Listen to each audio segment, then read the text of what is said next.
তোমরা সব শোনো, এই সেই টেডা, যেই টেডা দিয়া এই আবেদ আলী আমারে খুন করতে আইছিল। ভাগ্যিস আমি বাড়িতে ছিলাম না। না হুজুর আগের রাইতে গঞ্জে গেছিলেন। কাজেই কেডা পারুলের ইজ্জত নষ্ট করছে, কেডা তারে খুন করছে, আর কেডা শিমুলের জিব্বা কাটছে, এইটা হুজুরের জানার কথা না। আমি এখন গ্রামের 10 জনের কাছে জানবার চাই। কেন আমাকে ফেরিস্তার মতো হুজুরে ওই আবেদ আলী খুন করতে আইছিল? বিচার তো অবশ্যই হইব, কিন্তু কালকের ঘটনাটা কি ঘটছিল এটা সবার জানা দরকার। হুজুর আপনা ঘরে না জানাইয়া রাইতের কাম করলেও দিনের কাম।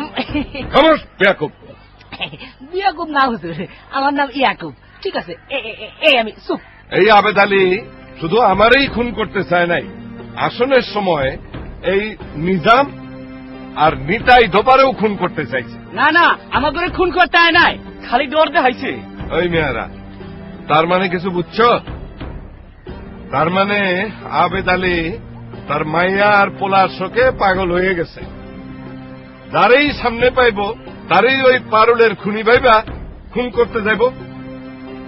তাইলে এখন কি করণ দরকার? আবেদ আলী রে পাগলা গারদে পাঠান দরকার, এবং আইজি না, আমি এই বিচার মানি না। আমি পাগল না।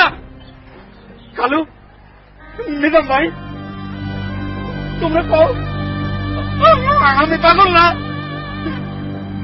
চুপ করে আছো কেন? একবার কও আমি পাগল না। আমি পাগল না। আমি পাগল না।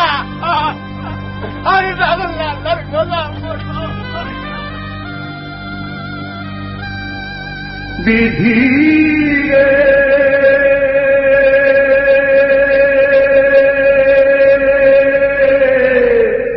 ও বিধি, পিছিয়ে তোর লীলা বোঝা আমার সাধ্য নাই। ওরে আমি হইলাম ফরিয়াদি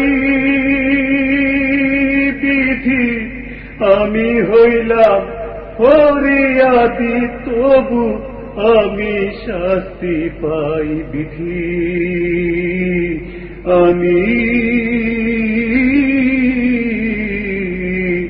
আমি শাস্তি পাই। কন্যা গেল, পুত্র গেল, ঘরে বাড়ি সবই গেল। কন্যা গেল, পুত্র গেল, ঘরে বাড়ি সবই গেল। আমার বুকের মাঝে জ্বলছে আগুন,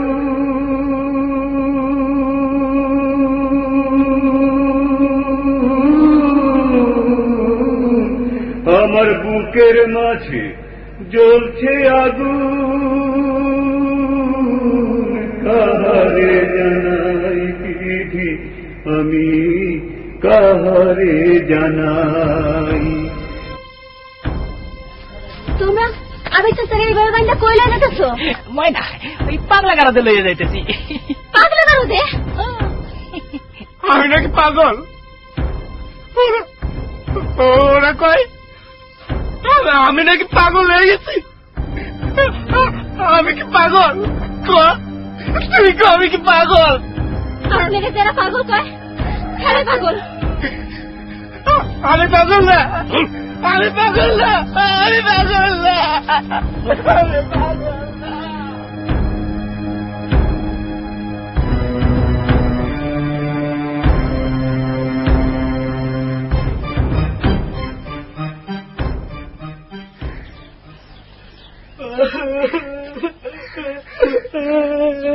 হুজুর, হুজুর আমি গেছি। হুজুর গেছ? কই গেছ? কোন হারিয়ে যায় নাই হুজুর, কোন হারিয়ে যায় নাই। আমি আমি এতিম হয়ে গেছি। এতিম হয়ে গেছ? কেমনে? হুজুর, কাল রাইতে আমার জানের জান, পেরানের পেরান, এই দিনের জ্বালা রাইতের মালা, বউটা পুটুস করে মরে গেছে হুজুর। বউ মরলে মানুষ এতিম হয়, এই কথা তোর কেডা কইছে? কেউর কল লাগে না হুজুর, যার বউ মরে কেবল হেই বোঝে, যেমন আমি বুঝতেছি। তুই বুঝতেছস কেমনে কদি? হুজুর তাইলে শোনেন, ছোটবেলায় কলেরায় যখন মা মরল, তখন আমার কান্দন দেখা ওই চাচি, ফুফু, খালা, মামি সবগুলি কইল, কান্দস কেন বাজান, আমরা তো আছি। তখন আমি কান্দন থামাইলাম। এরপর যুদ্ধের সময় বাজান মরল, তখন আমি আবার কান্দন শুরু করলাম। তখন ওই চাচা, খালু, ফুফা, মামা সবগুলি কইল, কান্দুস কেন বাজান, কান্দে কি হইব, আমরা তো আছি। তখন তখন আমি আবারও কান্দন বন্ধ করলাম। কিন্তু হুজুর, কাল রাইতে যখন আমার একমাত্র বউটা পুটুস করে মইরা গেল, তখন তখন তখন পাড়ার কত মায়েরা দেখলো আমি সারা রাত ধরে কান্দিলাম। কেউ কইল না, ইয়াকুব রে তোর বউ মরছে তো কি হয়েছে, আমরা তো আছি। হুজুর আমি এটি হইয়া গেছি, হুজুর এবার আমি হাসা হাসা এটি হইয়া গেছি, আমি জম্মের মতো এটি হইয়া গেলাম। চুপ কর, ধরার মতো ভেবে করে কান্দিস না। এখন এদিকে আয়।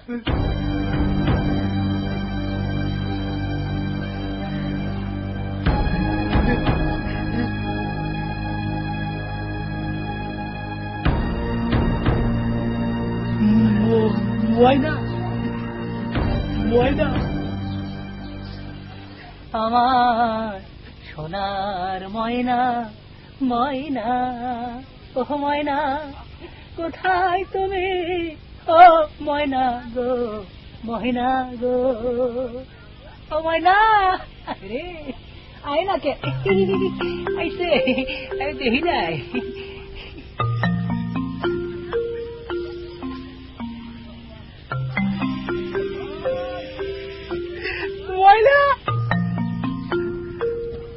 বান্ধব তারে শাস্তা করণ লাগবো। ঠিক কইছিস। কি আমার বান্দর কইল, আমি বান্দর যাই পরে দেখাও। না মেম্বার সাহেব, না, বাপ হই আমি মাইয়ারে এত বড় সর্বনাশ কিছুদিন করবার পারবো না। আহা, সর্বনাশের কি হইল? আরে তোর এত বড় আই বুড়ো মাইয়া, যৌতুকের লেগে বিয়ে সাথে দিবার পারতাছস না। গ্রামে নানা মানুষে নানান কথাবার্তা কয়, তাই ভাবছিলাম